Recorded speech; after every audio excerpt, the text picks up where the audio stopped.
आज हमारा सेकंड अध्याय भी कंप्लीट हो जाएगा और इधर से समाधि पाठ भी कंप्लीट हो जाएगा।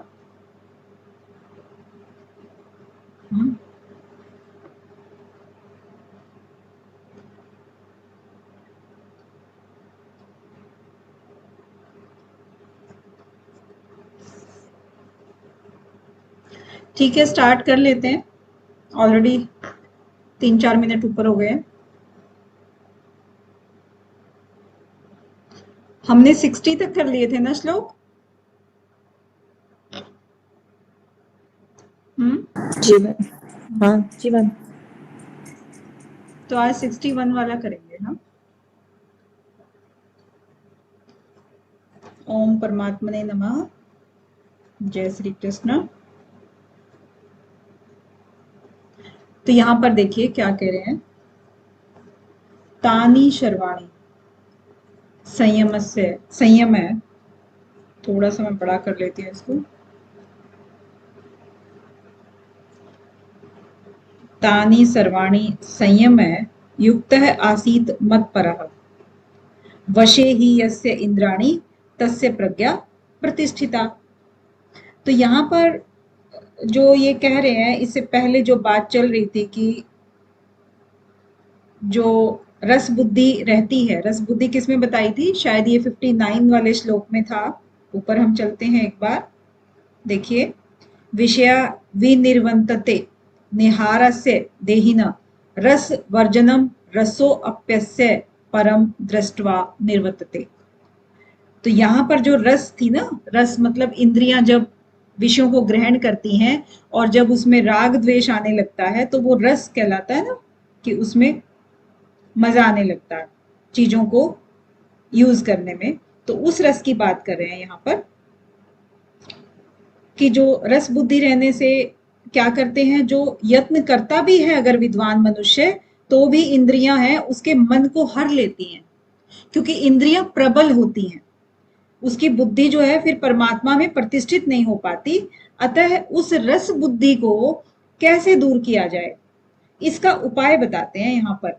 इसका उपाय क्या बताते हैं यहाँ पर कि ये जो अभी पढ़ा, तानी सर्वाणी संयम युक्त आसीत मत्परः वशे ही यस्य इंद्रियाणी तस्य प्रज्ञा प्रतिष्ठिता। यानी कि जो मनुष्य इंद्रियों को पूर्णता वश में रखते हुए अपनी चेतना को, यानी कि इंद्रियों को वश में रखना है और अपनी चेतना को मुझ में स्थिर करना है, तो तब वो स्थिर बुद्धि कहलाएगा। अभी क्योंकि अर्जुन ने भगवान श्री कृष्ण से ये पूछा था ना कि स्थिर बुद्धि जो पुरुष होते हैं वो कैसे चलते हैं, कैसे बोलते हैं, कैसे लक्षण होते हैं उसके, तो उसी के विषय में भगवान कृष्ण अर्जुन को समझाते हुए कह रहे हैं कि स्थिर बुद्धि कौन होता है, जो पूर्ण मन अपने इंद्रियों को वश में करके अपनी चेतना को मुझ में स्थिर कर दे, वो स्थिर बुद्धि कहलाएगा। 62 वाले सूत्र में क्या कह रहे हैं कि देखिए ये 62 और 63, ये सूत्र वेरी वेरी वेरी वेरी, कितने भी वेरी लगा दो इसमें, इतना इंपॉर्टेंट है ये वाला। इसमें लगभग, इस बार क्वेश्चन नहीं बना, लेकिन इससे पहले जितनी बार भी आप शायद देखोगे लगभग लगभग इसमें से क्वेश्चन बना हुआ है।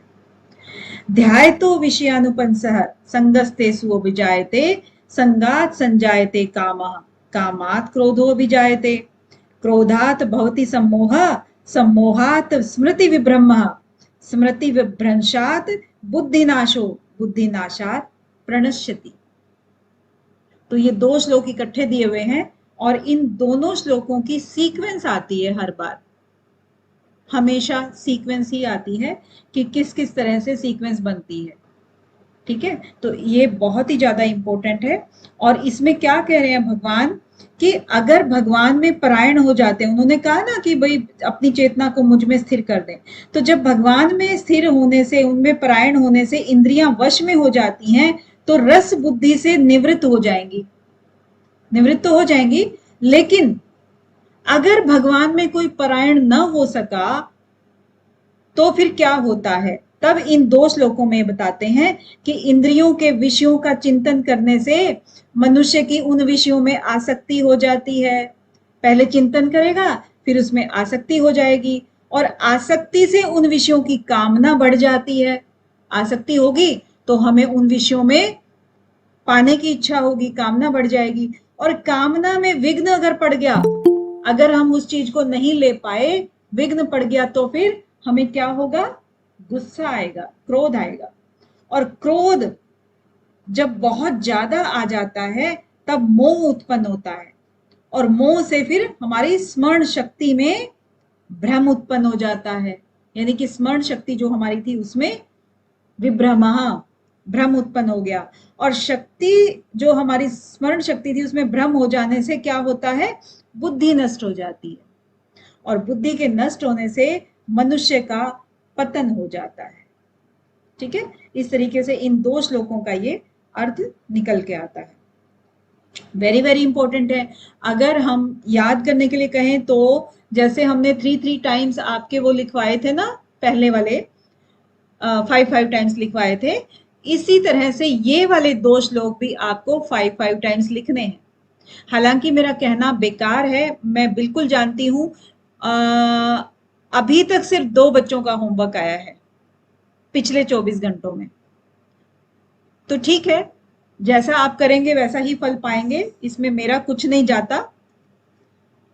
तो मेरा सजेशन ये है कि आपको सिर्फ ये 2 जो हैं वो आपको 5 टाइम्स लिखने हैं। लिखे या ना लिखे वो आपकी मर्जी है। इसके आगे 64 वाले सूत्र में क्या कहते हैं? अब देखिए, भगवान ने उनको लक्षण बता दिए, कैसे बैठता है, कैसे बोलता है, वो भी बता दिया। अब एक क्वेश्चन, जो चौथा क्वेश्चन आया, सब बिजी होते हैं अनीता जी, मैं सुपर बिजी हूं आपसे। दिन में 3 क्लास प्रैक्टिकल की चलती हैं और एक ये चलती है, और बावजूद इसके घर भी होता है, बाहर भी होता है। ठीक है, इंटेंशन जो है ना, उससे बड़ा कुछ नहीं होता है। तो आपका ये क्या है कि स्थित प्रज्ञ, अब ये चौथा क्वेश्चन आता है। चौथा क्वेश्चन है कि स्थित प्रज्ञ कैसे चलता है। ठीक है, अब चलने में क्या है कि राग द्वेष युक्तई तू विषयान इंद्रिय चरण आत्मवशई विद्धे आत्मा प्रसादम अधिगच्छति। यानी कि जो सभी राग द्वेष से मुक्त रहने वाला मनुष्य अपनी इंद्रियों के संयम द्वारा जब मन को वश में कर लेता है और भगवान की फिर वो पूरी कृपा पा लेता है। स्थित प्रज्ञ कैसे चलता है, इसका उत्तर है ये वाला। देखिए, अभी तक तो ऐसे क्वेश्चन नहीं बने हैं, लेकिन इन फ्यूचर अगर बन जाते हैं तो आप ये देख सकते हैं कि स्थित प्रज्ञ के बारे में भी ये आ सकता है कि कैसे चलना, कैसे बोलना। वो श्लोक दे देंगे आपको, ये बता देंगे कि इस श्लोक में कौन सा चलने का है कि बोलने का है। इस तरीके से कुछ भी तरह से देखिए घुमा फिरा के कर सकते हैं। आप पढ़ेंगे तो आपको क्लियर हो जाएगा। इसके नेक्स्ट है 65वां। अभी क्या है कि 65 में क्या कहते हैं? प्रसादे सर्व दुखा नाम हानि अस्य उपजायते प्रसन्न चेतस्य ही आशु बुद्धि पर्यवतिष्ठते। यानी कि भगवान की कृपा प्राप्त होने से मनुष्य दुखों का अंत हो जाता है, मनुष्य के दुखों का अंत हो जाता है, क्योंकि कृपा मिल गई ना उनको। उसके बाद उस प्रसन्न चित्त मन वाले मनुष्य की बुद्धि शीघ्र ही एक परमात्मा में पूर्ण रूप से स्थित हो जाती है। तो धीरे धीरे करके भगवान श्री कृष्ण उस तरीके से उनको समझाते हुए आ रहे हैं कि पहले ये स्टेप है, उसके बाद ये है, उसके बाद ये है, और इससे ये हमें फायदे होते हैं। अब इसने पहले के 2 श्लोकों में क्या कहा था कि भाई भगवान को अगर आप परायण हो जाओगे तो ये फायदे होंगे।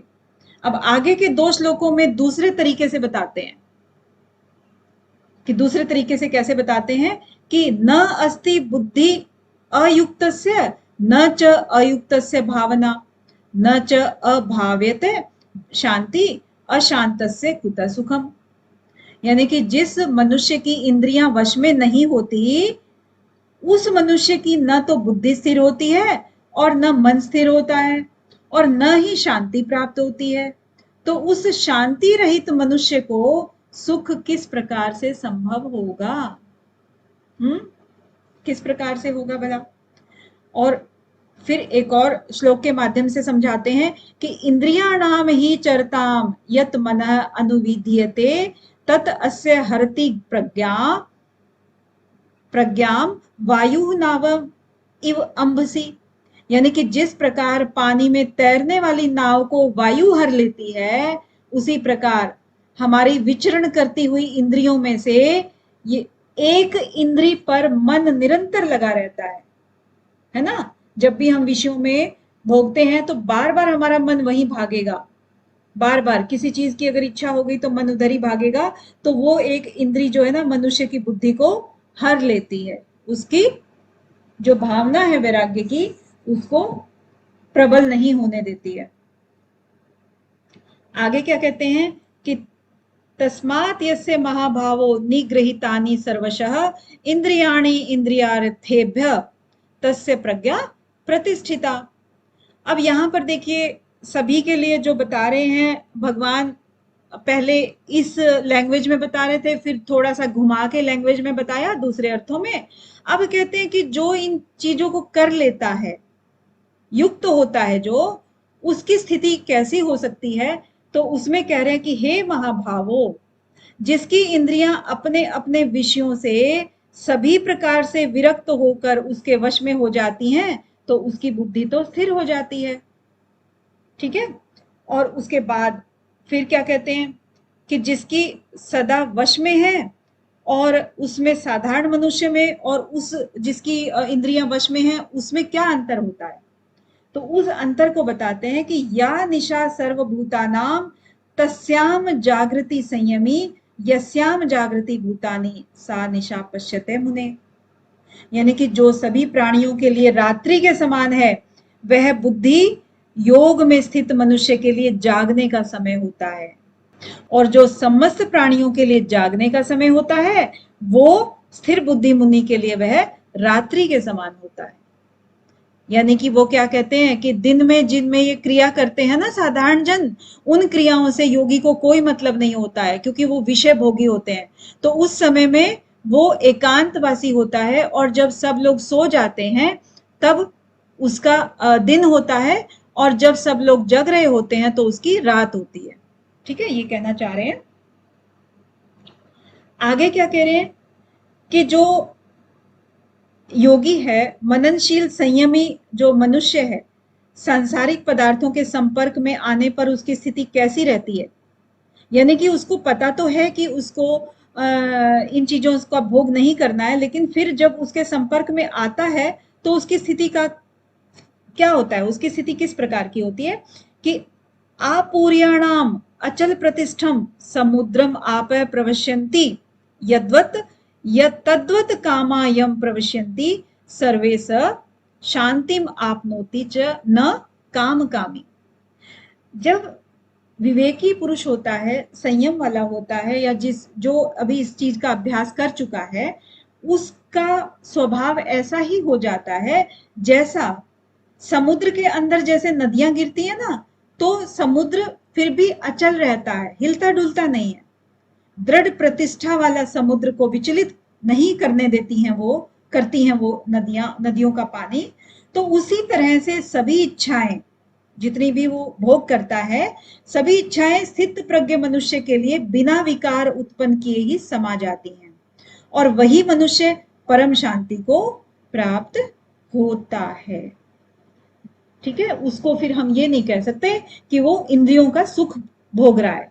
ठीक है, वो सिर्फ अपने जरूरत की चीजें बिना उसमें स्प्राह हुए, निस्प्राह होके वो उसको भोगता है। इसके आगे क्या है कि अब एक लास्ट क्वेश्चन आता है कि स्थित प्रज्ञ कैसे चलता है। ठीक है, अंतिम क्वेश्चन है ये, और इस प्रश्न से भगवान श्री कृष्ण जो है ना उसका एक टॉपिक का लगभग अंत करते हैं 72 वाले सूत्र में, लेकिन इसमें भी थोड़ा सा उसको क्लोज करने की कोशिश करते हैं कि विहाय कामान य सर्वान पुमान चरति निस्पृह निर्मम निरंकार निरअहंकार स शांतिम अधिगच्छति। यानी कि जो मनुष्य समस्त भौतिक कामनाओं का परित्याग करके इच्छा रहित, ममता रहित, अहंकार रहित रहता है वही परम शांति को प्राप्त होता है। अब यहाँ पर देखिए, इच्छा रहित, कामना रहित, कामना, स्पृहा, ममता, अहंता, इनसे रहित होने पर उस योगी की स्थिति क्या होती है? उसने कह तो दिया है कि वो परम शांति को प्राप्त होता है जो इन इन चीजों से रहित हो। ठीक है। अब इनके बाद उसकी क्या स्थिति होती है, तो फाइनली इसको क्लोज कर रहे हैं कि ऐशा ब्राह्मी स्थिति पार्थ न एनाम प्राप्य विमुह्यति स्थित्वा अस्याम अंतकाले अपि ब्रह्म निर्वाणम रिच्छति। यानी कि हे पार्थ, ये आध्यात्मिक जीवन जो है, यानी कि जो ब्रह्म की प्राप्ति वाला जो पथ है, जिसको प्राप्त करके मनुष्य कभी भी मोहित नहीं होता है, यदि कोई जीवन के अंतिम समय में भी इस पथ की स्थिति पर स्थित हो जाता है तो भी वो भगवत प्राप्ति कर लेता है। तो यहां पर हमारे ये दूसरा अध्याय संपन्न होता है। ओम तत्सत श्रीमद् भगवत गीता गीतासु उपनिषत्सु ब्रह्म विद्यायाम योग शास्त्रे श्री कृष्ण अर्जुन संवादे गीतासार योग नामो द्वितीयो अध्याय। तो इस प्रकार से ओम हरिओम तत्सत, यहाँ पर दूसरा अध्याय हमारा कंप्लीट होता है। कल हम इसको पूरे को एक ही बार में रिवाइज कर लेंगे ताकि हमें इसका सार पता लग जाए। ठीक है ना? हमने अभी तक क्या पढ़ा, क्योंकि अभी तक तो हमने 6 दिन इसमें लगा दिए हैं, तो पहले वाले हम थोड़े से हो सकता है भूल भी गए हों। राइट? क्या कर लें ऐसा या आगे बढ़ना है? जी मैम। आप ना अपने वैल्यूएबल सजेशन देते रहें। मैम रिवाइज कर लेते हैं एक लीजिए बार। मैम, एक बार फिर आगे बढ़िए। हाँ जी, मैम रिवाइज करा दीजिए। हाँ कल रिवाइज कर लेते हैं फिर। ठीक है ना? थोड़ा सा ऐसा लग रहा है कि पीछे का थोड़ा सा मैम हाँ जी, मैम गीता पढ़ के ना अच्छा सा लग रहा है। अच्छा लग रहा शांति है। से मिल रही है। यस मैम, बहुत अच्छा लग रहा है। अच्छा, चलिए अच्छी मैम बात है। नोटबुक में इसमें ना नोट करना चाहिए हमें। आप क्या कह रहे हैं? नोटबुक में मैम नोट करना चाहिए इसको। आप नोट करना चाहेंगे? मैं इसकी मैं पीडीएफ ये शेयर कर दूंगी मैं, क्योंकि अभी कंप्लीट अभी हुआ नहीं है, कंप्लीट नहीं हुआ मैम, नहीं है। जितना आपने पढ़ाया है हाँ, अब तक, जैसे 2 अध्याय हो गया, एक भी श्लोक नहीं लिखा हमने। मैंने तो लिखा नहीं, शायद और किसी ने लिखा या नहीं लिखा वो मैं नहीं जानता। मैम सुन पा रही हैं आप मेरे को? हाँ थोड़ा थोड़ा सुन पा रही हूँ। हाँ, हाँ, मैं कह रहा हूँ कि अगर, जी बताइए। बोलिए बोलिए। मैं कह रहा हूँ कि जो आपने जितना पढ़ा दिया है ना मैम, उसको हाँ, है ना एक नोट बना लेना। नोट्स बना ले तो हम बहुत अच्छे से रिवाइज हो जाएगा इसका। ज्यादा मेहनत भी नहीं करनी पड़ेगी आपको भी और हमें भी। नहीं ये एक्चुअली नोट्स ही है मेरी तरफ से। मेरे हिसाब से जो मतलब मुझे लगता है कि इतना रिक्वायर्ड है। अब बड़े हो गए ना, अब छोटे छोटे मैम बच्चे हैं। आपकी तरफ से तो नोट्स है, तो हम इसको कॉपी कर लेंगे ना, तो आप हमें भी रिवाइज, इसलिए कह रहा था, मैं ये कह रहा हूँ। बिल्कुल आप सही बोल रहे हैं नीरज जी, लेकिन है ना थोड़ा सा काम बाकी है मेरा इसमें अभी। उसको कंप्लीट होने के बाद मे बी आज हो जाएगा वो कंप्लीट। फिर मैं इसको कल या आज रात को मैं ग्रुप में सेंड कर दूंगी। ठीक है? ठीक है मैम। जी मैम। जी मैम। ओके।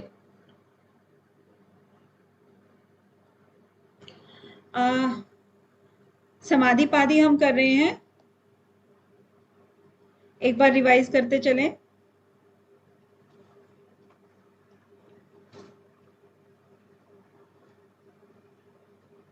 हेमा साहू जी, हाँ जी मैम। आज रेडी हैं आप? हाँ मैम।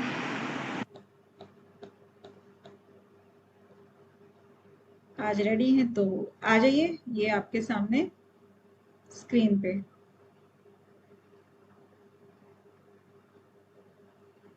हाँ जी।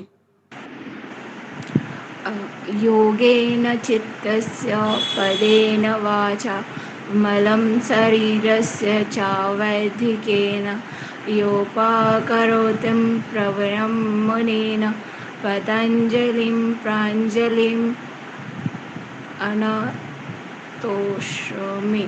मैम ये वाला भी पढ़ना है? कोई बात नहीं, आपसे जितना पढ़ा जा रहा है उतना पढ़ लीजिए। देखिए, प्रांजलि रान तोस्मी, प्रांजलि रान तोष्मि तो अबाहु आबाहु पुरुषाकारम शंख चक्रासी धारिणम सहस्त्र शीर्षम श्वेतम प्रणमामि पतंजलि। तो ये हमने आमतौर पे पढ़ा नहीं है, इसलिए हम इससे फेमिलियर नहीं है अभी, है ना। तो हम ऊपर वाला ही देखते हैं। ऊपर वाले को आप अर्थ समेत जानती हैं क्या हेमा जी? मैम नहीं, उतना अच्छे से नहीं। उतना अच्छे से नहीं, ठीक है। योगेन चित्तस्य, हम दो दो शब्द लेकर करते हैं। योगेन चित्तस्य पदेन वाचाम मलम शरीरस्य, ठीक है, और च वैदिकेन एक ही है। तो यहाँ पर क्या है कि योगेन चित्त से, यानी कि योग से, जो हम योग पढ़ रहे हैं ना, उससे हमारी चित्त की शुद्धि होती है। पदेन वाचाम, जो हम पद पढ़ेंगे, यानी कि जो हम वर्बली बोलेंगे, उसकी बात कर रहे हैं, उससे हमारी वाणी की शुद्धि हुई, वाचाम, है ना। और मलम शरीर से, यानी कि जो शरीर के मल हैं वो किससे होंगे? वैदिकेन से, आयुर्वेद से होंगे। तो इन चीजों को ये कहते हैं कि महर्षि पतंजलि ने इन्हीं तीनों चीजों पे काम किया था अपने जीवन में। योग को तो योग सूत्र लिखा है, वाचाम जो महर्षि पाणिनि ने जो व्याकरण की रचना की थी उसका भाष्य इन्होंने किया था, और वैदिकेन जो कि सुश्रुत वो उन्होंने जो अपना आयुर्वेद का किया था उसके भी ग्रंथ के इन्होंने भाष्य किया था। ऐसा हम ग्रंथों में कहीं कहीं पढ़ते हैं। तो इस तरीके से 3 एरियाज में इन्होंने काम किया था। अगली लाइन में वो वही कह रहे हैं कि योपा करोतम, ये जिन्होंने किया, तम प्रवरम मुनिना, उन श्रेष्ठ मुनियों में, प्रवरम उन श्रेष्ठ मुनियों में महर्षि जो पतंजलि हैं उनको मैं अंजलि बद्ध करके, प्रांजलि अंजलि बद्ध करके प्रणाम करता हूं। ठीक है हेमा जी? हाँ जी मैम। हाँ, तो इस तरीके से इस प्रेयर का ये अर्थ हुआ। अब हम एक बार सीक्वेंस से रिवाइज करते हुए आएंगे। आज इसको भी हम कंप्लीट कर लेते हैं।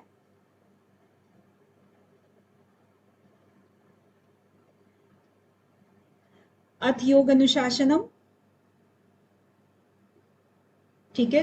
अब किस किस को सीक्वेंस में गड़बड़ हो रही है एक बार मुझे ये बता दें, ताकि मैं वहीं से थोड़ा सा और स्ट्रेस डाल दूं। सीक्वेंस में गड़बड़ किस किस को हो रही है बनाने में, क्योंकि अब लगभग ये कंप्लीट होने जा रहा है।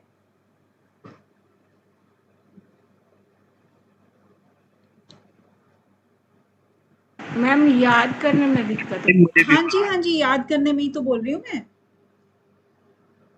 मैम ऐसे देखने में तो लगता है याद है, बट आप ऐसे फिर बिना देखे लिखो तो याद नहीं है, ऐसा लगता है, भूल जाते हैं। आप भूल जाते हो तो उसके लिए ओके। अंशिका जी आपका? नहीं मैम ठीक है, बस ये जो विषयवती वाला उसके बाद 2 हमें फिर से बता दीजिएगा। विषयवती वा, ओके। उसके बाद, उससे पहले के हाँ मैम, सीक्वेंस? उसके बाद और एक, उसके पहले का मैम समझ में आता, बस वही 2 में थोड़ा सा कंफ्यूज है। ओके। ज्योतिषमती वाला और विषयवती वाला। ज्योतिषमती और विषय। मैम हाँ जी। मैम गीता, हाँ मैम गीता गीता के श्लोक खत्म हो गए क्या मैम? हाँ जी, खत्म हो गए रुचि जी। सॉरी मैम, बहुत लेट हो गया। आप, हाँ, वो सिर्फ 10-15 मिनट चलते हैं ना। जी मैम। जी मैम, कल वाली क्लास में मैंने ज्वाइन नहीं किया था, उसमें कौन सा मैम राइट करना है ये पता नहीं था मुझे। कौन से राइट करने हैं? गीता के श्लोक? जी मैम। नहीं, राइट वाला तो आज दिया है। अच्छा अच्छा, आज दिया। हाँ, कौन कौन सा सूत्र संख्या है मैम? उसमें सूत्र संख्या होगी आपकी 62 और 63 है क्या? ध्याय तो विषय अनुपंस है। वही होगी ना, 62 और 63 है। यस मैम, ठीक है, 62 63। तो देखिए, स्लाइड शेयर करेंगे ना ग्रुप में? हाँ मैं शेयर करूंगी, मैं मोस्ट प्रोबेबली मैं आज रात को कर दूंगी, नहीं तो कल मैं कर ही दूंगी। ठीक है, मैम सुनने वाला काम कब होगा श्लोकों को, गीता वाला? गीता के सुनने का काम वही सैटरडे होगा। जी मैम, ओके ठीक है मैम, थैंक यू। ओके, चलिए ठीक है, अभी हम सीक्वेंस बनाने की कोशिश करते हैं। अथ योग अनुशासनम, सबसे पहले मुझे लगता है कि 5 सूत्र तो सभी को मालूम होंगे, यहां तक मुझे शायद एफर्ट करने की जरूरत नहीं रहेगी। अथ योग अनुशासनम, योग की बात ही करते हैं। योगस्य चित्त वृत्ति निरोध है, तदा दृष्टु स्वरूपे अवस्थानम, और इसके बाद तदा दृष्टु स्वरूपे अवस्थानम, और वृत्ति सारूप्यम इतरत्र, और वृत्तय पंचतय कलिष्ठा अकलिष्ठा। ठीक है ना, यहां तक सबको क्लियर है।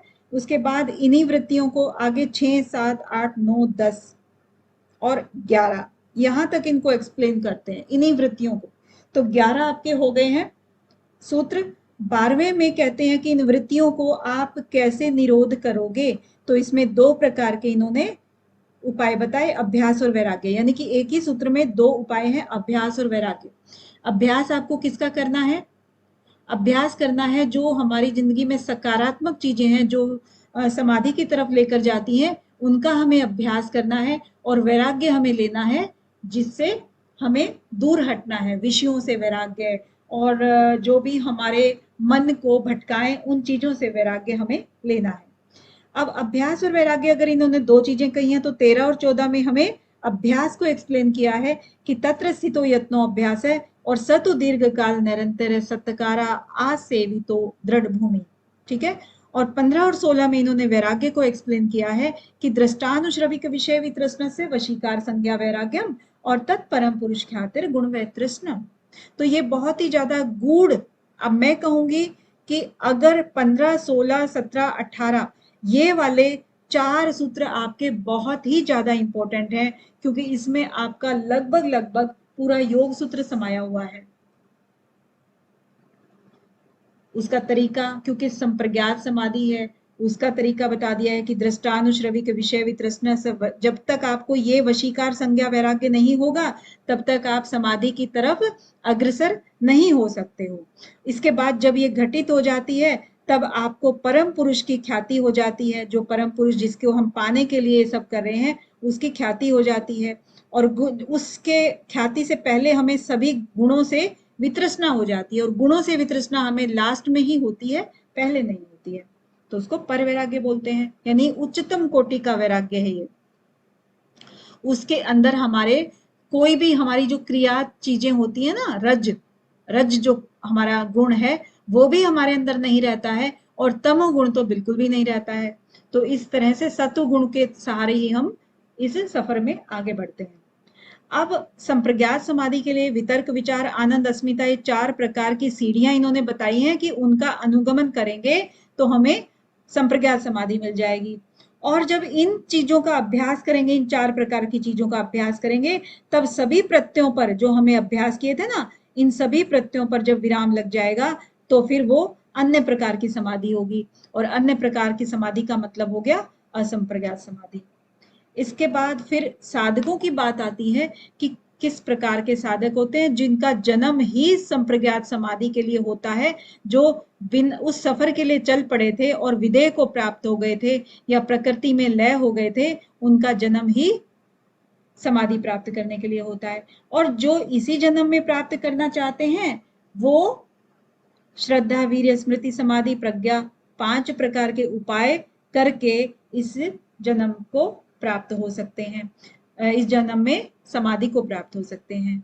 और उसके बाद 21 और 22वें सूत्र में मैम, हाँ जी, हेलो हाँ हाँ बताइए। मैम, यहाँ पे बीज का क्या मतलब है बता दीजिए। किसका? वीर का यहाँ पे क्या मतलब, कैसे आप? वीर का ये मतलब, श्रद्धा और वीर, मतलब वीर क्या था कैसे? वीर हाँ का मतलब देखिए, वीर का मतलब होता है वीरता। वैसे तो आपके अंदर जितनी शक्ति होती है ना, शक्ति को आप व्यर्थ ना करें। वीर्य आपके अंदर जितनी जैसे एक होता है, एक तो हम स्पर्म से लेते हैं वीर्य को, लेकिन स्पर्म का भी ये होता है कि अगर आप बार बार उसको वेस्ट करते हैं तब भी आपकी शक्ति क्षीण होती है, ठीक है। लेकिन यहाँ पर इसका अर्थ उसका प्रॉपर, हालांकि हल्का फुल्का जाएगा वो भी अर्थ, लेकिन पूरी तरह से आपका अर्थ जाएगा कि आप अपनी पूरी शक्ति को, जितनी आपके अंदर शक्ति है, क्योंकि मनुष्य में जितनी शक्ति वो कर सकता है, ग्रहण कर लेता है अगर उसकी इच्छा हो तो उसको पूरी शक्ति के साथ में उस कार्य को करना चाहिए। क्योंकि कार्य कौन सा यहाँ पे ठाना है इसने? समाधि का, है ना। मैम उत्साह लग जाएगा इसका मतलब? उत्साह, क्या चीज नीरज जी? उत्साह, उत्साह। उत्साह, हाँ, उत्साह। हाँ। उत्साह कह रहे हैं आप, ये वाला? वीर्य का मतलब उत्साह, तो उत्साह भी होता है। नहीं, वीरे का मतलब उत्साह कहाँ होता है, वीरता होता है। जी वीरता तो होता है, मैं कह रहा उत्साह से भी समझ लेते हैं। उत्साह डिफरेंट, मेरे हिसाब से डिफरेंट वे में जाता है। अच्छा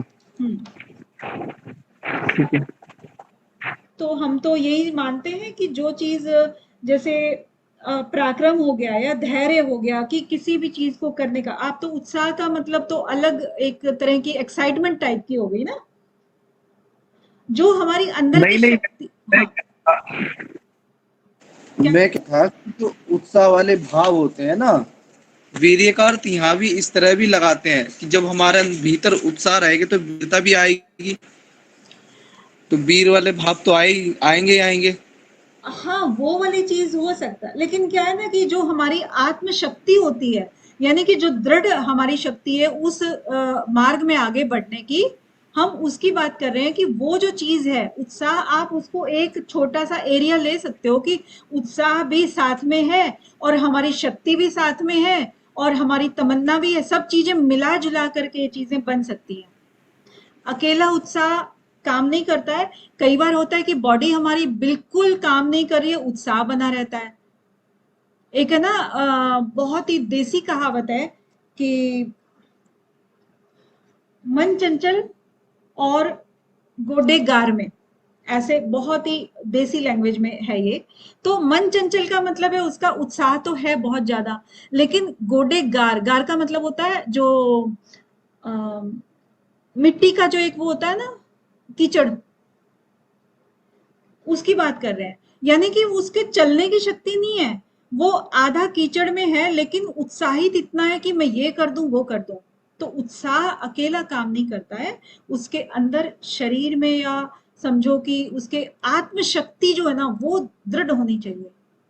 यहां पर वीर्य का मतलब ये ऐसे आएगा कि श्रद्धा भी होनी चाहिए, आत्मशक्ति भी उसकी दृढ़ होनी चाहिए और स्मृति भी उसकी बनी रहनी चाहिए अच्छी चीजों की, सात्विकता की। और समाधि यानी कि उसको प्रैक्टिस भी उसकी करते रहना चाहिए, समाधि में बैठने का। उसी से प्रज्ञा जागृत होगी, तब जा करके उसका मार्ग कंप्लीट होगा, मंजिल मिलेगी। ठीक है, कुछ क्लियर हुआ या कुछ और डाउट है? हो गया मैम, क्लियर हो गया। ओके। इसके बाद साधना की गति होती है। साधना जैसे कि साधक है ना, समाधि की तरफ जा रहे हैं, उसकी गति होगी, जिसकी जितनी गति होगी वो उतनी ही जल्दी उसमें स्थित हो जाएगा, आसन्न। ठीक है। और उसके बाद जो साधक होते हैं उनकी भी गति होती है, उसके भी एक कैटेगरी होती है कि मृदु होता है, जो बहुत ही कभी कर लिया, ज्यादातर नहीं किया, यानी कि टाइम मिला तो कर लिया, नहीं तो नहीं किया, प्रायोरिटी नहीं देते हैं। मध्य प्रकृति के साधक हैं जो कि उनका रूटीन तो बना हुआ है लेकिन वो उतना ज्यादा नहीं है, पागलपन नहीं है उनके अंदर। और अधिमात्र तत्वात यानी कि जो बहुत ही तेज गति के हैं, इनके लिए सिर्फ यही एक मंजिल है, मतलब यही एक टारगेट है, इसके अलावा वो कुछ नहीं करना चाहते हैं। तो वो अधिमात्र यानी कि बहुत जल्दी अपनी मंजिल तक वो पहुंच जाते हैं। इस प्रकार तीन प्रकार के साधकों की बात की है। अब यहाँ पर फिर कहते हैं कि अभ्यास वैराग्य बताया था महर्षि पतंजलि ने। अब 23वें से ये कहते हैं कि ईश्वर प्रणिधानाद्वा, आप ईश्वर के समर्पित होकर भी समाधि की प्राप्ति कर सकते हैं। कौन ईश्वर, उसके बारे में 24, 25 और 26 में उनके लक्षणों का वर्णन करते हैं कि जो कलेश कर्म विपाक आशय से अपरामृष्ट है, वो पुरुषों में विशेष जो है उसको ईश्वर कहते हैं, और वो निरअतिशय है और सर्वज्ञ बीजम है, और वो सभी पहले जो जितने भी हुए हैं हमारे पूर्वज या उनके गुरु, उनका भी गुरु रहा है, और किसी भी काल से वो भेदित नहीं है। ठीक है, 3 में ये बता करके, और उसके बाद 27वें में कहते हैं कि उसको प्रणव भी कहते हैं, यानी कि तस्य वाचक प्रणव, उसको प्रणव कहते हैं। प्रणव का मतलब यहाँ पर ओंकार से है, और उसको उसकी अर्थ भावना के साथ जप करना चाहिए, अर्थ भावना के साथ। अब यहाँ पर जब जप करेंगे अर्थ भावना के साथ, तो उसका फल क्या मिलेगा? ततः प्रत्यक चेतनादिगमो अपि अंतराया अभावश्च। जब हम जप करने लगेंगे तो जो हमारी जिंदगी में जितनी अंतराएं आ रही थी उनका अभाव हो जाता है। अब यहाँ पर अगर अंतरायों की बात की है तो 30वें सूत्र में इन्होंने क्या कहा कि व्याधि सत्यान संशय प्रमाद आलस्य अविरति भ्रांति दर्शन अलब्ध भूमिकत्व अनअवस्थितत्वानि चित्त विक्षेपास्ते अंतराया। 9 प्रकार की अंतरायों की इन्होंने बात कर दी है। इसी के साथ साथ इन्होंने सह विक्षेप की भी बात कर दी है कि दुख दोर्मनस्य अंग में जयत श्वास प्रश्वास। इनको अगर ये 5 प्रकार की बीमारियां होंगी जो कि शरीर से, हमारी भौतिक शरीर से रिलेटेड हैं, वो भी अगर होती हैं तो भी हमारे योग मार्ग में बाधक बनते हैं। तो इन 14 टोटल 14 प्रकार के हो गए, लेकिन इनमें से कहते हैं कि इनको दूर कैसे करें? तो दूर करने के लिए तत्व प्रतिषेधार्थम एक तत्व अभ्यास है। एक तत्व का अभ्यास, चाहे वो किसी भी रूप में हो, आप सिर्फ उसी में लग जाइए, सभी जगह भागने का कोई मतलब नहीं है, एक तत्व का अभ्यास ही काफी है। तो इन सभी चीजों को ऐसे रोका जा सकता है। 33वें में, 33वां भी मोस्ट इंपोर्टेंट आपका सूत्र है, मोस्ट इंपोर्टेंट है। इसका क्वेश्चन हर बार बनता है, किसी न किसी रूप में बनता है। अब यहाँ पर मैत्री करुणा मुदितो उपेक्षा नाम, हमने ये कहा था कि जब भी आप एक तत्व का अभ्यास, इन्होंने बताया इससे पहले, जब भी हम अभ्यास का प्रारंभ करेंगे, सबसे पहले हम अपने आसपास के वातावरण को शांत चित्त बनाने की कोशिश करेंगे ताकि हमें वो वाली भावनाएं हानि ना पहुंचाए। तो अपनी उन भावनाओं से चित्त को खुश कैसे रखेंगे हम? तो इस प्रकार रखेंगे कि मैत्री हम किसके साथ करेंगे? सुखी आदमी के साथ करेंगे। करुणा हम किससे करेंगे? दुखी से करेंगे। मुदिता यानी कि हम खुश किसको देख के होंगे? पुण्य आत्माओं को देख करके हम खुश होंगे। और उपेक्षा हमें किसकी करनी है? अपुण्य आत्माओं की हमें उपेक्षा करनी है।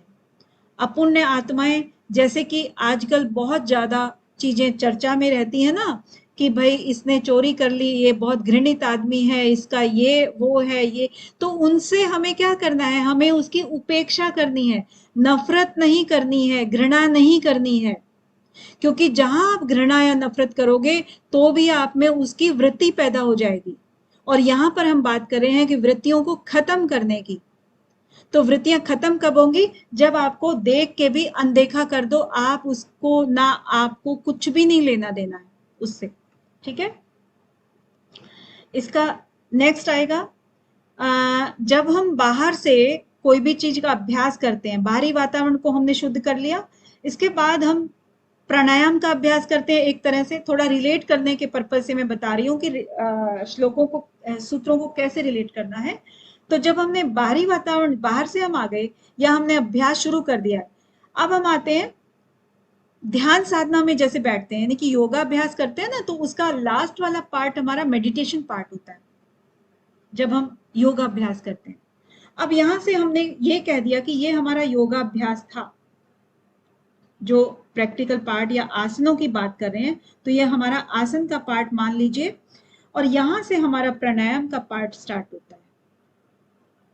अब प्राणायाम से जब हम स्टार्ट करेंगे तो प्रच्छर्दन, विधारणाभ्याम वा प्राणस्य, प्राणों को हमने जबरदस्ती बाहर फेंक दिया और उसको धारण नहीं किया, विधारण, धारण नहीं किया, ठीक है।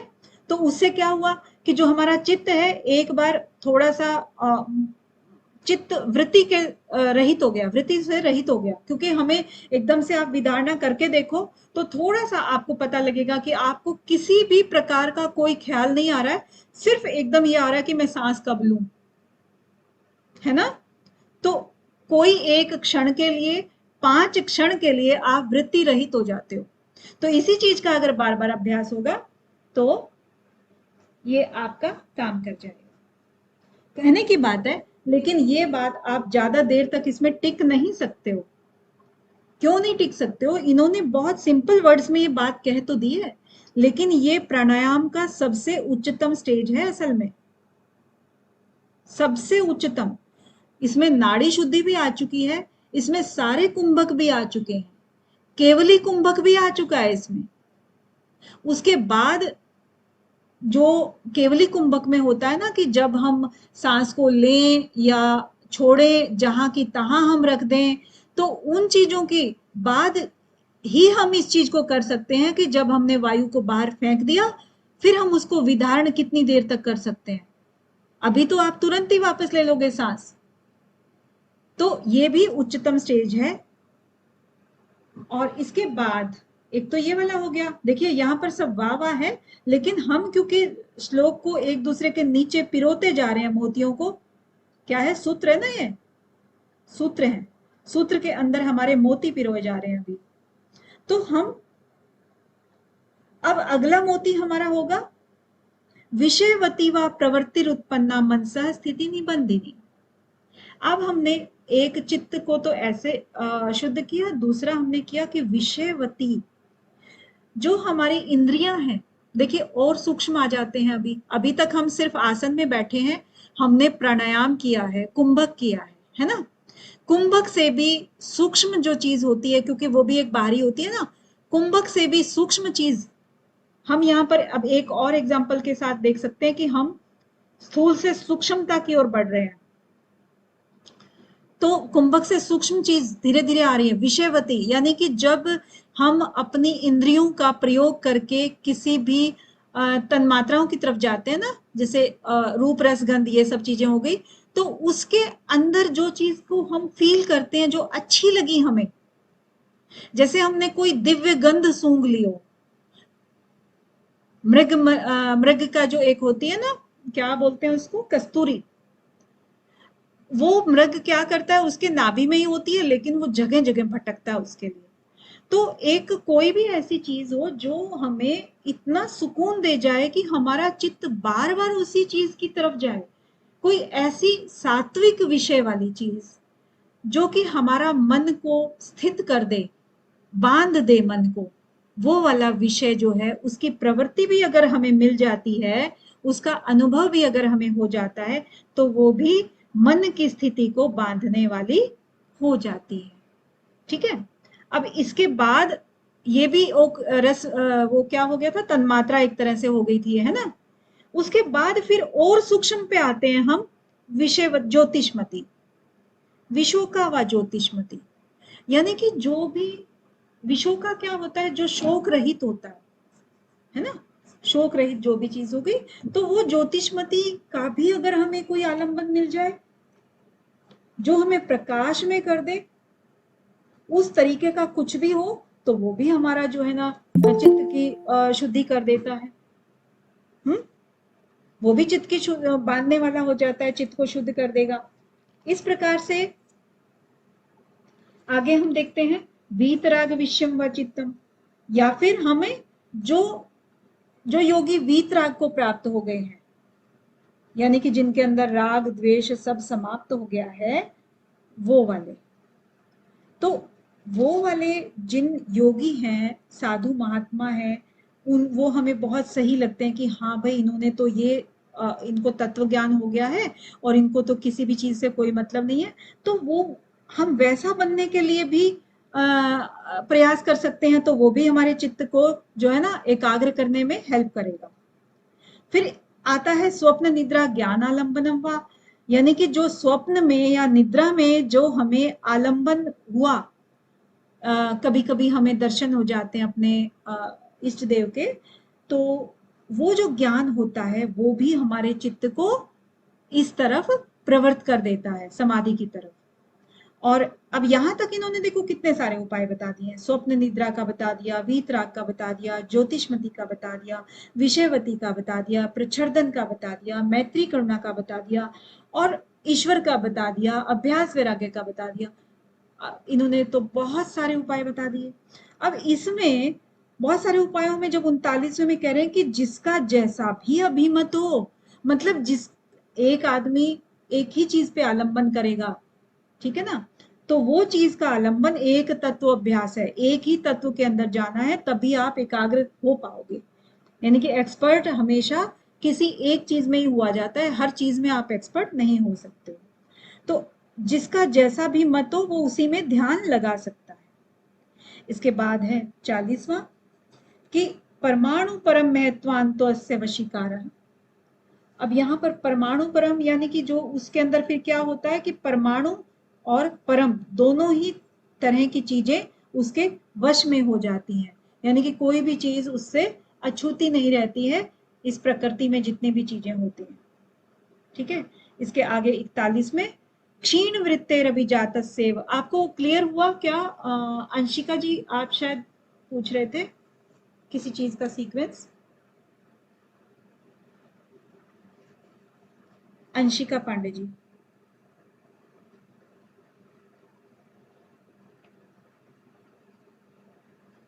हेमा जी आपने भी पूछा था क्या? जी मैम हो गया। हो गया, okay yes ma'am. Okay. Next है हाँ मैम।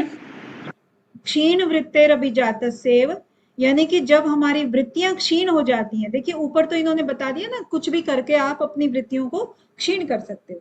अब यहाँ कह रहे हैं कि जब हमारी वृत्तियां क्षीण हो जाती हैं तब अभिजात नाम की मणि के समान हमारा चित्त हो जाता है।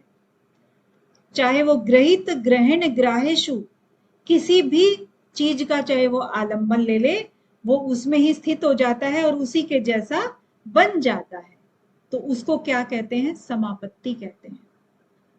ठीक है, ये बात हो गई। इसके बाद 42वें में क्या कह रहे हैं कि तत्र तब शब्द अर्थ ज्ञान विकल्प संकीर्णा सवितर्का समापत्ति। अब यहां पर जो समापत्ति की बात आई थी 41 वाले सूत्र में समापत्ति की बात आई है, तो 42 से 44 तक 3 सूत्रों में ये समापत्ति को बताते हैं। हालांकि 2 सूत्रों में एक्सप्लेन करते हैं, तीसरे 44 वाले में कह देते हैं कि जैसे ऊपर वाली थी वैसे ही इनको भी समझिए। तो यहाँ पे क्या कह रहे हैं कि तत्र शब्द अर्थ ज्ञान। अब यहाँ पर जो कैसे कल बताया था कि शब्द अर्थ और ज्ञान ये 3 तरह की चीजें होती हैं, और इन तीनों चीजों में जब हम ध्यान करते हैं, किसी भी चीज का आलंबन लेते हैं, तो उन तीनों चीजों का शब्द का भी हमें पता होता है कि ये कृष्ण है, अर्थ का भी पता होता है, और हमें ज्ञान का भी पता होता है। ठीक है, तो इन तीनों चीजों की जब मिली जुली चीजें जब सामने जाती हैं कृष्ण की मूर्ति पर, हम जब ध्यान करें आंखें खोल करके, तब वो ध्यान कहलाता है सवितर्क, यानी कि वो चीज सवितर्क समापत्ति कहलाती है, वितर्क के साथ में। और जिस समय में शब्द भी हट जाएगा और ज्ञान भी हट जाएगा, सिर्फ अर्थ मात्र रह जाता है, उसको हम निर्वितर्क बोल देते हैं। ठीक है, इसी तरह से हम सविचार और निर्विचार को भी समझते हैं। और कब तक समझते हैं? जब तक कि हम अलिंग पर्यवसानम तक नहीं चले जाते। विचार का मतलब विचार ही होता है ना, सूक्ष्म सूक्ष्म चीजें। सूक्ष्म विषय कहां तक चले जाते हैं? अलिंग तक। और अलिंग किसको बोला गया है?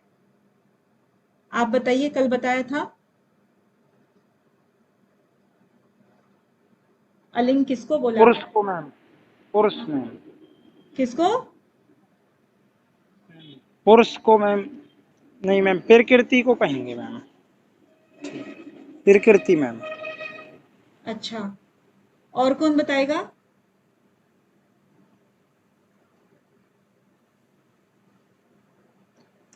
और कौन बताएगा? धर्मेंद्र जी सिर्फ आप ही जाग रहे हो, बाकी सब सो गए हैं। नहीं मैम, गलत। मुझे तो क्लास अटेंड की है तो ध्यान रखना पड़ेगा क्लास का। मैम प्रकृति होगा शायद। शायद कह रहे हो रुचि जी? मैम प्रकृति क्लियर ही नहीं है। है। और प्रकृति, प्रकृति प्रकृति के रहे। प्रकृति के भेद कितने होते हैं? मतलब प्रकृति कितने भागों में बांटी गई है? 16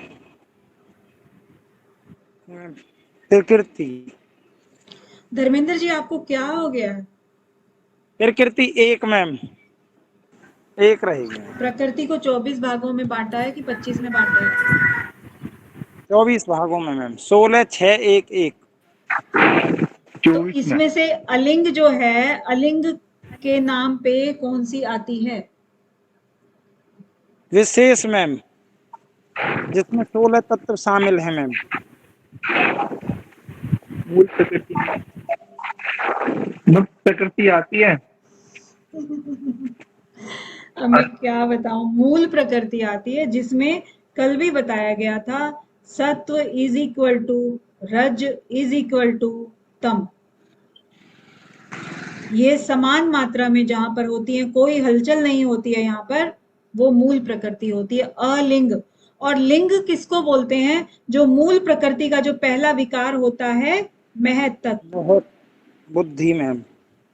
या इसको बुद्धि भी बोल देते हैं। तो ये पहला विकार है, इसको हम क्या बोलते हैं? लिंग। लिंग का मतलब है चिन्ह, यानी कि जो मूल प्रकृति थी, जो कोई भी उसमें आकार विकार कुछ भी नहीं था, उसमें जो पहला चिन्ह उभर के आया वो महत् तत्व था। मैं सिर्फ आपको पहचान बता रही हूं कि अलिंग में और लिंग में क्या मतलब है। जी मैम, अलिंग मतलब प्रकृति और लिंग मतलब जो पहला वो आएगा मैम, पहला विकार विकार बुद्धि। है छोटा सा, हालांकि ये भी सूक्ष्म है, दिखाई नहीं देता है, लेकिन जो मूल प्रकृति है उससे ज्यादा स्थूल है, उससे स्थूल है, लेकिन वैसे सबसे ही ज्यादा सूक्ष्म है। जी चलिए मैम। आगे। तो अलिंग पर्यवसानम हो गया। अब ये क्या कहते हैं कि ता एव सबीज समाधि। तो ये सारी के सारी क्या होती हैं? सबीज समाधि होती है। जितनी भी ऊपर बताई ना, ये सारी निर्वितर्क सवितर्क, है ना, ये जितने भी हमने क्रॉस किए, वितर्क विचार आनंद अस्मिता, चाहे हम मूल प्रकृतिक तक चले गए हैं, यहाँ पर अलिंग पर्यवसान में ना मूल प्रकृतिक तक चले गए। अभी मूल प्रकृतिक तक हम गए हैं तो हमने आलंबन क्या लिया होगा? सूक्ष्म से सूक्ष्म आलंबन बताएं, कौन सा लिया होगा?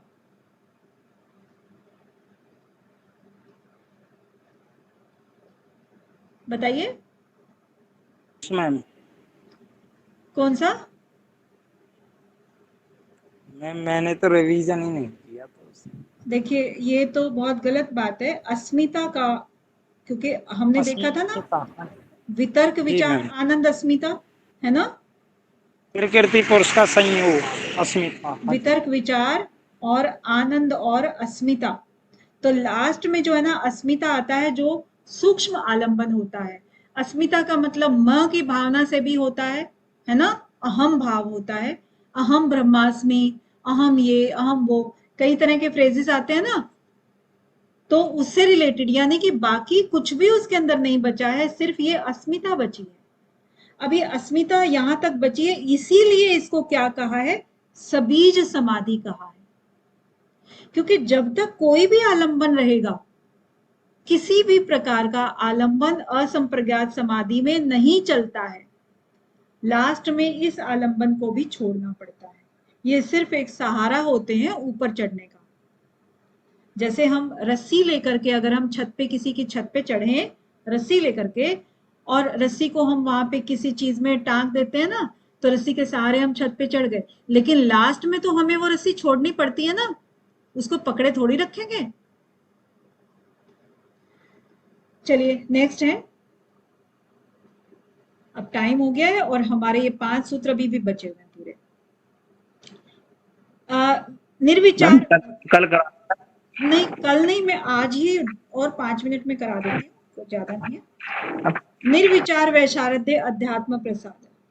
अब निर्विचार क्या होता है? जो हमारी जो हमने यहाँ पे की थी निर्विचार, ये देखिए ना, ये सवितर्क निर्वितर्क और इसके बाद सविचार और निर्विचार, 4 स्टेजेस थी हमारी। पहली ये, दूसरी ये, तीसरी ये और चौथी ये। इसका मतलब क्या हुआ कि चौथी जो है वो सबसे उच्चतम कैटेगरी की है, ठीक है ना। तो यहां पर जो सबसे उच्चतम है निर्विचार, उससे क्या होता है आगे? निर्विचार वैशारद्य, यानी वैशारद का मतलब होता है किसी भी चीज में कुशल होना, प्रवीण होना, कुशल होना, ठीक है।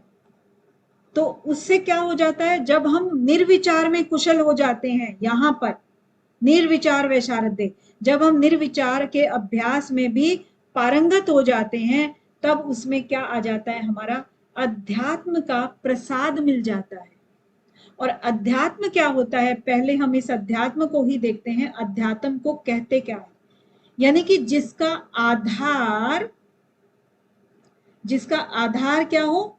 आत्मा हो। आत्मा जिसका आधार है उसको हम क्या कहते हैं? अध्यात्म कहते हैं।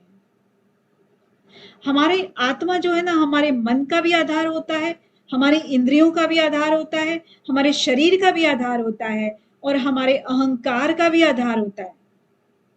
इन्हीं के ऊपर तो टिका है ना सब कुछ, है ना।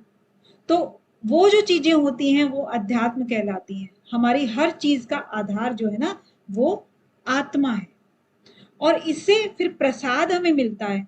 प्रसाद का मतलब होता है कोई चीज को देना, किसी भी चीज को, शांति, दक्षिणा या कोई भी चीज हम देते हैं ना, तो शांति का प्रसाद मिल गया, या कोई हमें खाने का प्रसाद मिल गया, यानी कि कोई चीज हमें मिलती है। तो यहाँ पर क्या कहना चाह रहे हैं कि निर्विचार वैशारद्य, यानी कि निर्विचार में जब हम पारंगत हो जाते हैं तो हमें प्रसाद मिल जाता है। किसका? शांति का, एकदम अनुपम शांति का प्रसाद मिल जाता है। तो जो समापत्ति है निर्विचार की, उससे संप्रज्ञात समाधि हमारी कंप्लीट हो जाती है। उससे, उसी से हम संप्रज्ञात समाधि को कहते हैं कि हमारी संप्रज्ञात समाधि लग गई। इससे पहले हमारी संप्रज्ञात समाधि तक जाने का सफर रहता है। जो मंजिल है वो निर्विचार समापत्ति के में पारंगत होने के बाद ही मिलती है। कोई कुछ कह रहा था? तो मैम इसको हम ये भी कह सकते हैं, दृष्टा अपने वास्तविक स्वरूप में हो जाती है, मतलब यहाँ पर जो आत्मा, मतलब अभी वास्तविक स्वरूप की बात करेंगे तो असंप्रज्ञात समाधि में करेंगे।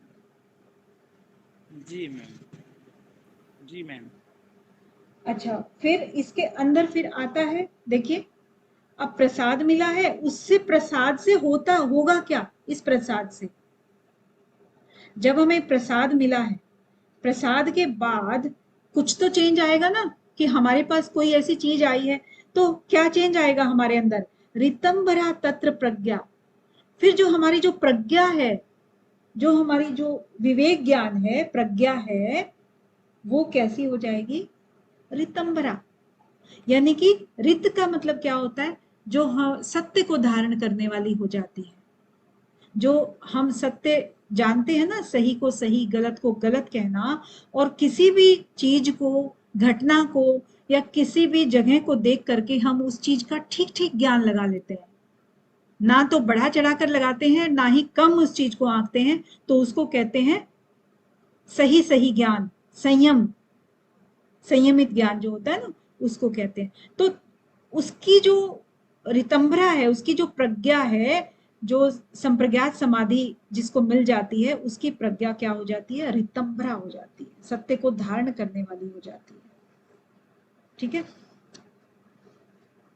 तो इसको हम ऐसे भी देख सकते हैं, जैसे हम बाहर से किसी के शरीर को देखते हैं ना, तो हमें अंदर का कुछ भी नहीं दिखाई देता है। आम आदमी हम उस चीज को बोल देते हैं। और उससे थोड़ा सा प्रोग्रेस पे अगर कोई आदमी होगा, यानी कि हम कहेंगे निर्विचार, वितर्क विचार, आनंद अस्मिता, ये 4 स्टेजेस बताई थी। तो जब हम सवितर्क और निर्वितर्क पे आते हैं तो हम कहते हैं सवितर्क में कि बाहरी एक मनुष्य का या किसी भी जीव का हमें सिर्फ बाहरी शरीर दिख रहा है, तो वो हो गया सवितर्क। और निर्वितर्क में हम अंदाजा लगा पा रहे हैं कि थोड़ा ये कुछ होगा, ठीक है, एक्सरे वगैरह हो गया जैसे उसका कि ये हड्डियां यहाँ व्यवस्थित होंगी। और निर्विचार, सविचार और निर्विचार, अब सविचार में फिर हमने उसको थोड़ा सा और एग्जामिन किया और निर्विचार में फिर हमने उसका जैसे पूरा क्या बोलते हैं उसको MRI वगैरह करा लेना कि एक एक नस नाड़ी कहीं से भी कुछ भी देख लो, तो उस तरह का यानी कि समय ज्ञान हो जाता है, ठीक ठीक ज्ञान हो जाता है चीजों का। इसके बाद 39वें में 49 में आते हैं कि वो जो प्रज्ञा इनको मिली है ना, रितंभरा प्रज्ञा, इसी से रिलेटेड आके कह रहे हैं कि श्रुत अनुमान प्रज्ञाभ्याम अन्य विषया विशेष अर्थत्वात्, यानी कि जो सुने हुए या अनुमान किए हुए जो विषय रहते हैं, श्रुत और अनुमान, जैसे कि हम कोई भी चीज सुनते हैं ना किसी से भी, या हम अनुमान कर लेते हैं, तो वो वाली जो एक हमारी बुद्धि होती है प्रज्ञा, वो वाली जो बुद्धि होती है श्रुत और अनुमान के हिसाब से, वो बुद्धि तो होती है अलग, लेकिन ये वाली जो बुद्धि है जो हमें प्रज्ञा मिली है, रितंभरा प्रज्ञा मिली है, ये बुद्धि इससे भिन्न होती है। अन्य विषय विशेषार्थत्वात्, ये इससे अलग प्रकार की बुद्धि है जो कि विशेष अर्थ देने वाली है।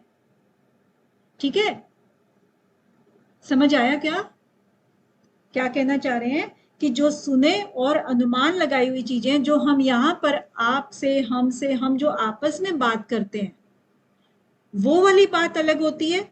लेकिन एक तत्वज्ञानी जो आदमी योगी है, साधक है, तत्वज्ञानी यानी कि बहुत ही पहुंची अवस्था वाला, जब हमारे इस ज्ञान को सुनता है तो वो मन ही मन हंस रहा होता है कि देखिए कितने मूर्ख बच्चे हैं। ऐसे कहते हैं ना कि हम यहाँ पर प्लानिंग करते हैं कि हम परसों यहाँ जाएंगे वहां जाएंगे, लेकिन हमें फ्यूचर का तो कुछ भी नहीं पता है। तो कभी कभी ये सुनने में कहने में आता है कि हम तो यहाँ प्लान कर रहे हैं, लेकिन ऊपर वाला हमारे प्लान को सुन करके हंस रहा है, जोक बना रहा है कि देखिए इनको सब कहने दीजिए, करना तो वही है जो कि मुझे करना। तो मेन मतलब छोटा सा एक है कि जो हमारी बुद्धि होती है हम उसी के हिसाब से बात करते हैं, लेकिन तत्वज्ञानी जो होते हैं वो उनकी बुद्धि अलग प्रकार से कार्य करती है, वो सब चीजें सच सच देख सकती है, तो वो विशेष अर्थ देने वाली बुद्धि होती है। इसके आगे फिर है 50वें में कि तज संस्कारों अन्य संस्कार प्रतिबंधी। अब इनसे जो संस्कार उत्पन्न हुए हैं, जो यहाँ पर रितंभरा प्रज्ञा करके जो संस्कार उत्पन्न हुआ है अध्यात्म प्रसाद मिलने के बाद, वो संस्कार क्या करेंगे, जो अन्य संस्कार है ना, अन्य संस्कार जो हमारे साधारण आते हैं कि कभी किसी का कुछ सुन लिया, राग द्वेष हो गया या क्रोध आ गया, इस प्रकार के जो संस्कार हैं उनको वो प्रतिबंधित कर देते हैं, उनको वो आने नहीं देते हैं, क्योंकि अब संस्कार हमारे दूसरे डेवलप होने लगे हैं। तज संस्कारों, वो वाले संस्कार अन्य संस्कारों को प्रतिबंधित कर देते हैं, आने नहीं देते हैं। अब लास्ट है कि तस्यापि निरोधे सर्व निरोधात निर्बीज समाधि, और इसके निरोध होने पर, क्योंकि वो अन्य संस्कार नहीं आने दिए ना इन्होंने, इनके जब निरोध हो जाता है तब सभी चीजों का निरोध हो जाता है, क्योंकि यही तो संस्कार थे, अन्य संस्कार जो कि बाधा डालते थे। अब जब इनका निरोध हुआ तो सभी चीजों का निरोध हो गया, यानी कि सभी वृत्तियों का निरोध हो गया और हमें निर्बीज समाधि की प्राप्ति हो जाती है। ठीक है, थोड़ा क्लियर हुआ? हेमा जी, बबीता जी, अंशिका जी, नीरज जी? हाँ जी। ओके, रुचि जी आपको? हो गया। शिखा जी आपको हुआ क्लियर? हाँ जी मैम।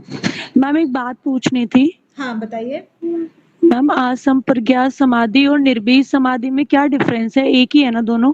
हाँ दोनों एक ही हैं। Okay ma'am, thank you. और किसी को कुछ पूछना है?